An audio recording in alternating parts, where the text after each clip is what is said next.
Hola, ¿qué tal, Predator fans? ¿Cómo se encuentran? En esta ocasión vamos a comentarles, como ya vieron en la claqueta del video, sobre la película o cortometraje de Batman de Den. Sin embargo, no estoy solo en el estudio, entre comillas. En esta ocasión me acompaña mi buen amigo Charlie, que estará aquí hablándonos acerca de algunos datos técnicos sobre la película, bueno, el cortometraje que podemos detectar, ¿no? Aquí se presenta. ¿Cómo estás, Eldercito? Muchas gracias. Bien, bien. Y pues bueno, vamos a arrancar hablando acerca de qué es el cortometraje en sí, las impresiones y las influencias que tiene, ¿no? Entonces me gustaría preguntarte a ti, mi buen Charlie, qué es lo que o cómo te enteraste de este cortometraje en su momento. Sabemos que es algo que salió en el 2003 y que fue planeado para exhibirse en una Comic Con, pero tú cómo lo viste. Bueno, yo estaba muy teenager en ese entonces, pero pues era algo que se volvió prácticamente de culto entre los camaradas que nos gustaban los superhéroes y el sci-fi, ¿no? ¿Tú cómo recibiste este cortometraje en aquel entonces? Fíjate que en aquel momento yo estaba estudiando en Jalapa, Veracruz, y resulta que en aquel momento yo ya me había aficionado mucho al cine. No Ujú. había como muchas formas de encontrar todavía películas. Dependías básicamente del cine, ¿no? Estábamos en la transición del VHS al DVD y resulta que había una plaza, no sé si todavía existe, muy grande, que se Ajá. llamaba Plaza Clavijero. Y ahí vendían muchísimo disco pirata y muy caro, todavía costaban 40, 50 pesos. Y resulta que pues, el internet no es lo que era, no era lo que es ahora. Así es. Y entonces se encontraba ahí viendo entre los estrenos de temporada un disco que tenía una portada donde estaba el Batman de George Clooney y decía Batman contra Alien contra Depredador. Sí. Y yo pensé que era pues, algún fake, ¿no? Bueno, ahora les dicen fake, ¿no? Realmente no tenía como idea, pensé que a lo mejor era un cómic animado, una cuestión así.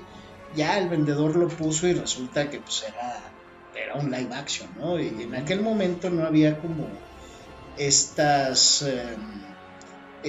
formas de comparación o de buscar información. Realmente pensábamos muchos ingenuamente que era el tráiler de algo que venía. El vendedor en aquel momento me juraba que era una película, pero bueno, la cuestión es que pues, me lo llevé a mi casa, lo vi y me llamó la atención sobre todo el trabajo de producción que tenía porque pues era muy superior a lo que uno estaba acostumbrado en los videos, digamos, de carácter, De bajo presupuesto, ¿no? sí, sí, sí, de serie B, ¿no? Pero también me llamó mucho la atención que pues, la historia, a pesar de ser autocontenida, pues en realidad no llega a nada, ¿no? Entonces esto te mostraba en aquel momento que probablemente vendría algo después. Digo, ya con el tiempo y con la información disponible y todo, pues te das cuenta de que es un corto promocional de los realizadores, Ujú. con miras, me supongo, a vendérselo a algún estudio para, o más bien promocionarse con algún estudio para poder venderles un trabajo subsecuente. Sí, fíjate que la vez que yo vi ese cortometraje, pues como bien decías, era muy incipiente el internet. Inclusive cuando ponías YouTube era pues esperarte a que se cargara el video para que corriera, ¿no? Y estaba primero el rumor que decía un camarada que tenía en aquellos ayeres que existía este cortometraje precisamente con ese nombre, Batman versus Alien versus Depredador, y no como realmente se llama el cortometraje, que es Batman Dead End, que sería algo así como, bueno, si lo interpretamos al español, sería algo así como Batman sin salida, ¿no? Que sería como que el punto ápice de crisis para el Caballero Oscuro. Y sí, fue una curiosidad extrema y curiosamente un año, bueno, 2 años después saldría Batman Inicia de Christopher Nolan y un año después de este corto del 2003 saldría Alien contra Depredador de Anderson, ¿no? No recuerdo ahorita su nombre. Entonces sí fue como que muy premonitorio y era como que la era del sci-fi y las buenas películas estaba a punto de empezar, ¿no? Haciendo referencia precisamente con la trilogía de Christopher Nolan. y pues estas entregas de Alien contra Depredador. O sea, fue algo hasta curioso, ¿no? ¿No te parece? Bueno, me parece que si el Batman Dead End es 2003, estamos a 2 años del Batman Begins, porque Batman Begins es 2005. Uh-huh. Ahora este hiato parecería no tener tanta importancia, pero vemos dos tomas radicales del personaje. Es decir, lo que nos presenta Sandy Colora es básicamente un Batman salido de los cómics, escrito por alguien que ve a Batman como un hombre de acción, mientras que el Batman de Christopher Nolan sigue otra dirección, más New Age, más cerebral quizás. Entonces no deja de ser curioso, como bien lo comentas, como mientras Colora lo que está proponiendo es un Batman muy cercano a lo que en su momento Zack Snyder también planteó. Y Christopher Nolan está mostrando o busca una ruta completamente diferente. Esto me lleva un poco a pensar en cuál sería la opinión o cuál habría sido la opinión de los ejecutivos de Warner cuando vieron esto, ¿no? Quizás el problema no era la puesta en escena, sino el planteamiento del personaje. Este es un personaje que me parece muy, muy cercano a este tipo de cómics que se hacían durante la era de Doug Moench precisamente en la serie de Batman. Uh-huh. Entonces, creo que lo que Colora logra en estos escasos 6-7 minutos es mostrarnos precisamente que después de Schumacher había vida. Sí, porque fíjate, y es algo curioso, ¿no? Dentro de los datos que engloban toda esta producción, es que antes de, por ejemplo, vámonos a Tim Burton, ¿no? Antes de él, pues Batman era, pues de cierta manera, ridiculizado un poco, porque era un Batman más familiar, con la serie protagonizada por Adam West. Luego tiene como que upgrade, o lavado de cara con Batman de 1989, seguido por Batman Regresa. Inclusive me atrevería a decir un poquito que con la primera entrega de Schumacher, que es de Batman Forever, y tiene un desplante muy feo con Batman por siempre, Batman Forever. No, Batman y Robin, perdón. Y luego queda como en el limbo hasta que llega Christopher Nolan, pero en ese sentido quedaría de Sandy Colora antes de reivindicarlo, ¿no? Inclusive puedes detectar en este Batman influencias en los cómics como de Neil Adams o los trazos de Boland, o inclusive de Alex Ross, exacto, Alex Ross. O sea, sí le ves la cara completamente sacada del cómic de Ciudad del Crimen, ¿no? Si no mal recuerdo, se llama ese cómic donde presentan el Batman así indignado y con esa atmósfera gótica que caracteriza este cómic. Guerra contra el crimen, gracias. Entonces, no sé. Incluso no lo sé si esta es una influencia, o no sé siquiera si es una influencia, pero de repente cuando hacen estos close-ups a los ojos que me recuerdan mucho a estos cineastas italianos de los 70s como Mario Bava, Lucio Fulci, me recuerda mucho el estilo de la máscara a lo que hace Lee Bermejo. Entonces, no tengo idea si es una influencia de Bermejo con este señor Colora o es al revés, ¿no? Pero es evidente que finalmente lo que nosotros vemos en el cortometraje es un cómic en movimiento, y esto lo muestra pues el hecho de mezclar a Batman con estos dos personajes, que tampoco es extraño en el mundo editorial. Sabemos que hay, cuando menos que yo recuerde, 2 o 3 partes de Batman contra Depredador, lo han enfrentado contra los aliens, inclusive a Linterna Verde también, o al Juez Dredd, o sea, haciendo alusión de los crossover con Depredador por parte de Dark Horse Comics, ¿no? Que Dark Horse Comics se hizo famoso en cierta medida por hacer cómics de personajes que veíamos en los films. O sea, ya tenemos a Marvel por un lado con su gama de superhéroes, a DC no se diga, ¿no? con el superhéroe más importante de la cultura pop, o sea, el más influyente, por así decirlo, que es Batman, y varios otros personajes dentro de la Liga de la Justicia, pero Dark Horse se basaba prácticamente en hacer en hacer cómics basados en films o estos crossover, ¿no? Sí, recordemos que ellos tenían licencias como La Máscara también, obviamente Aliens, Robocop, Tarzán, en fin. Entonces, evidentemente Colora era, no lo sé, un lector de cómics, e incluso lo vemos pues en el guión, ¿verdad? Porque finalmente el formato de cortometraje, y seguramente entraremos a eso en un momento, implica precisamente contar una historia de manera condensada, cosa que lo vemos aquí, aunque si lo vemos desde el punto de vista de lo que implica un guión en 3 actos, pues en realidad no tenemos esto, en realidad lo que tenemos es un tercer acto, ¿no? Pero como bien dice al final de los créditos el cortometraje, pues esto es de uso promocional para los realizadores. Esto quiere decir que lo que están buscando es precisamente llamar la atención de alguna productora grande. Sí, fíjate, aquí es necesario hablar un poco de los antecedentes de Colora. O sea, él, como bien decías ahorita, sí es un asiduo lector de cómics, y pues Batman, obviamente, se nota que es su superhéroe favorito. Él mismo lo ha dicho en entrevistas. Y Depredador, que es su personaje de ciencia ficción también favorito, secundado por el Alien.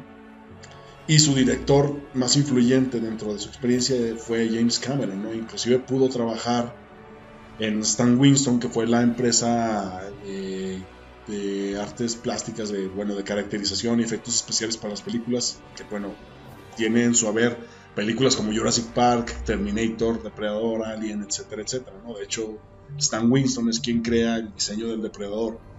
Sin embargo, aunque Colora tuvo la oportunidad de trabajar en estudios de Stan Winston, no lo llenó, porque lo ponían, ahora sí que diríamos, como el cargacables o el que lleva los cafés. Entonces él quería realmente esculpir, quería hacer parte de los disfraces, y eso lo llevó a querer crear su propio estudio y hacer su película, ¿no?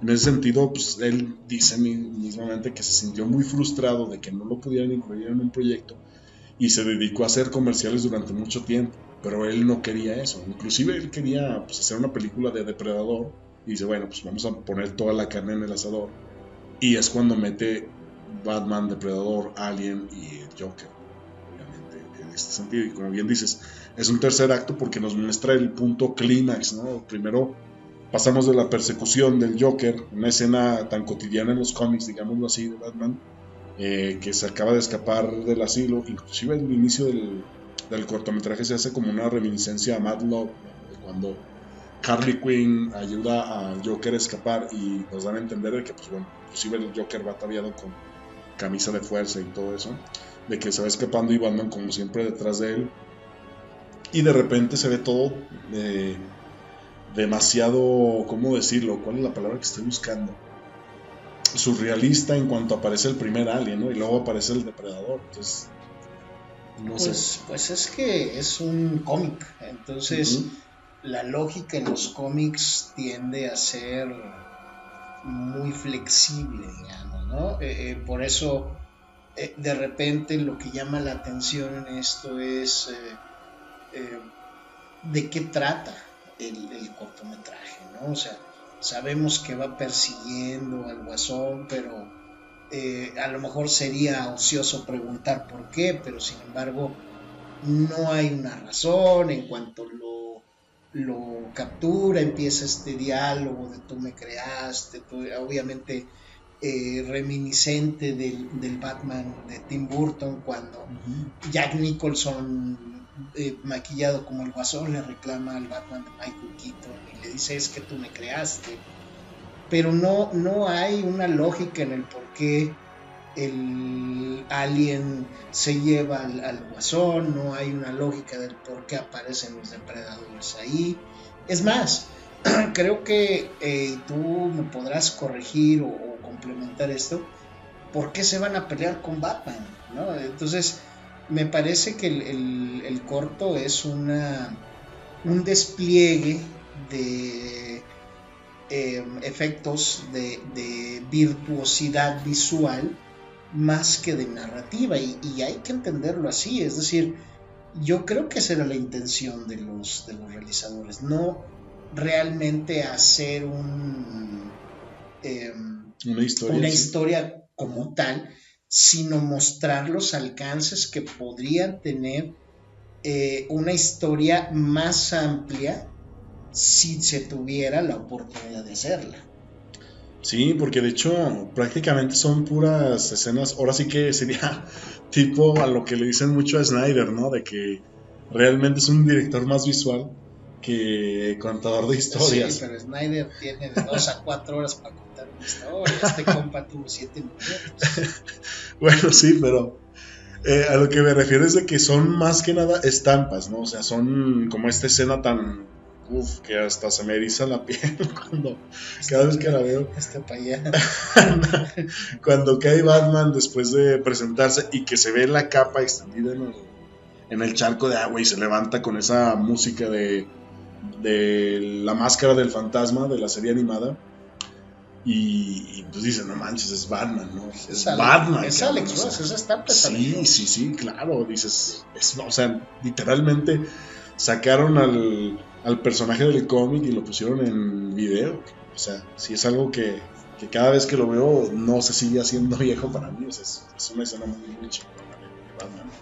Pues lo que pasa es que está muy cuidado el visual. Es decir, si le preguntamos a alguien que en su momento vio esto, seguramente recordará este tipo de escenas, recordará los ojos del Guasón, recordará cuando Batman se pone en guardia y acorde a esa personalidad luchona, diríamos, escupe, ¿no? Es decir, es como el preludio a lo que viene, ¿no? Cuando aparecen los aliens atrás.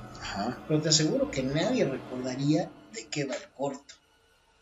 Y nadie recordaría de qué va el corto porque en realidad no va de nada. No, o sea, es una historia así muy tirada a las brasas, ¿no? Sí. O sea, o sea, el único contexto que tenemos es del inicio. Cuando se ve como que en los radios hablan de que Harley Quinn le ayudó a escapar, pero te dices, bueno, pues solamente está eso, no hay una historia en sí, ¿no? Es una persecución que termina con pelea con extraterrestres que no tendrían por qué estar ahí. Y volvemos a lo mismo, no hay que juzgarla quizás tan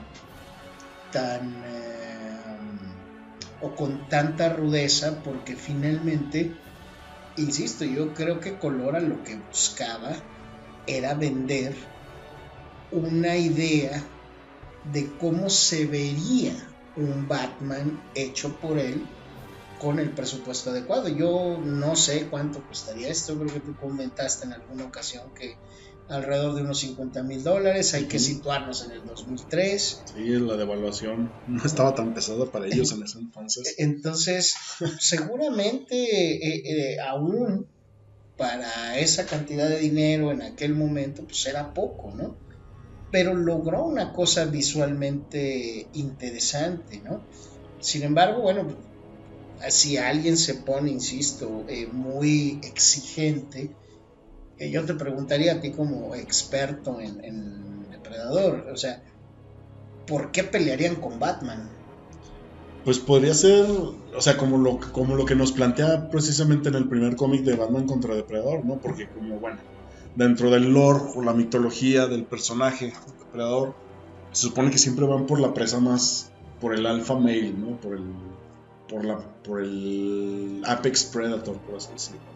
En ese sentido, Batman sería como una presa digna porque, bueno, es formidable para la hora de pelear, tiene en su haber una galería de villanos que a veces lo superan físicamente o en otras cuestiones, ¿no? Ahí está el caso de Bane, que fue casi su relativo, ¿no? Y por eso es por la razón por la que se van contra Batman, ¿no? En ese sentido, o sea, de tener el mejor trofeo.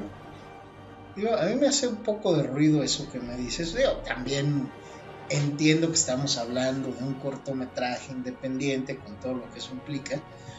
Digo, entonces esta gente, no sé si es gente, se la pasa cazando. O sea, se la pasa cazando. Nomás para tener sus trofeos. Pero entonces estamos hablando de que son Predators jubilados millonarios, ¿no? O sea, porque para tener tiempo de estar haciendo eso nada más. O sea, pues sí, imagínate de viajar desde varios años luz en la galaxia para venir nomás a cazar un mono. Sí, porque digo, en realidad en el corto todo parece fortuito, porque ¿para qué por qué de repente el alien agarra al Guasón y no agarra a Batman, por ejemplo? ¿No? O sea, pero, porque estaba pegadito a la pared. Pero volvemos a lo mismo, ¿no? ¿Cuál es el mérito de un cortometraje como este? Pues yo simplemente creo el hecho de haberlo realizado en el momento en que fue hecho, porque era cuando este tipo de cosas no eran comunes. Tú mencionabas, por ejemplo, el The World's Finest. Recuerdo un cortometraje de John Fiorella donde trataba de un Robin, me parece que de Dick Grayson, que era un tráiler muy extendido, como de 5 minutos, que obviamente pues, había N cantidad de personajes y las que referencias, sí. Veías que no había conexión entre una escena y otra, pero esa era la intención de Fiorella, como mostrar un repertorio visual muy amplio, ¿no? Sí, de hecho creo que ese corto, y bueno, ese tipo de trailer le pusieron Dark Knight Legends, ¿no? O algo así, que daban a entender como que Batman había pasado a mejor vida y que Robin tenía que retomar el manto y enfrentarse a toda su galería. Algo así, no recuerdo muy bien. ¿No? Pero sí, mira, inclusive de repente leí por las redes cuando quieren justificar esto de por qué el depredador estaba ahí. Tiene sentido, pero a la vez también dices, bueno, el poder del guión todo lo puede, ¿no? John Vincent Ovnia, ¿no? Pero por ejemplo decían, Grayson, no, pues, se llama. Grayson. Decían que, por ejemplo, los aliens, como en el cómic de Alien contra Depredador, el primer cómic donde, pues que es el primer formato donde existe el crossover entre estas especies, es que ellos llevan los huevos de alien para criar a estos seres y cazarlos, ¿no? Porque efectivamente es un safari espacial para ellos. En ese sentido podrías decir que aquí en Batman Dead End ellos crían a los aliens, o bueno, los dejan así, y pues Batman sin querer se mete en su cacería, ¿no? Pero bueno, ya estamos especulando. Ajá, ya estamos haciendo muchas hipótesis, dirían los que no saben, estaríamos teorizando. Pero sí, prácticamente podemos decir, como bien lo dijo Sheena en Los Simpson, un hechicero lo hizo, en este caso el guión es el que dice que puede hacer, ¿no? Inclusive pudo haber entrado un payaso a escena, pero pues, Joker fungiría como, ¿no? Como tal. No, te digo, mira, yo pienso que el cortometraje funciona para lo que tiene que funcionar. Y evidentemente no hay como que buscarle. Yo sé que a veces los asiduos a los cómics o a determinado tipo de cine, determinado tipo de sagas, somos muy dados a buscarle, a tratar de justificar los hoyitos, los hoyotes, los cráteres, las lagunas, pero a fin de cuentas pues hay que entenderlo por lo que es, ¿no? O sea, dicen los que saben de esto en el cine es show don't tell, o sea, muestra, no platiques, ¿no? Y lo que nos muestra el corto es ahora sí que muy corto, para exigirle, ¿no? Pero me parece que Colora logró su objetivo, es decir, si esto es 2003, o sea, 20 años después estamos hablando de él, ¿no? Entonces, me parece que logró lo que quería, porque para los fans de este tipo de personajes, pues esto es algo que está en ese imaginario, en ese inconsciente colectivo, probablemente como uno de los primeros ejemplos de crossover en el cine, ¿no? No tanto a nivel cómic, sino a nivel visual. Entonces, me parece que ese es realmente el mérito, porque además ellos supieron sortear bastante bien pues todo este problema de los derechos, ¿no? Porque ese es todo un tema, no solamente el uso de los personajes, sino el uso de la música, el hecho de, como dices tú, se hizo para una Comic Con, entonces a esa Comic Con pues asistían los grandes estudios y evidentemente pues sabían que también era un riesgo, ¿no? Seguramente se asesoraron bastante bien de qué era lo que podían y qué no podían hacer, pero aún así es invertir no solamente dinero, es invertir tiempo, es invertir esfuerzo en algo que probablemente pues, en alguna circunstancia adicional no hubiera funcionado, ¿no? Pero vuelvo a lo mismo, enos aquí 20 años después hablando de eso.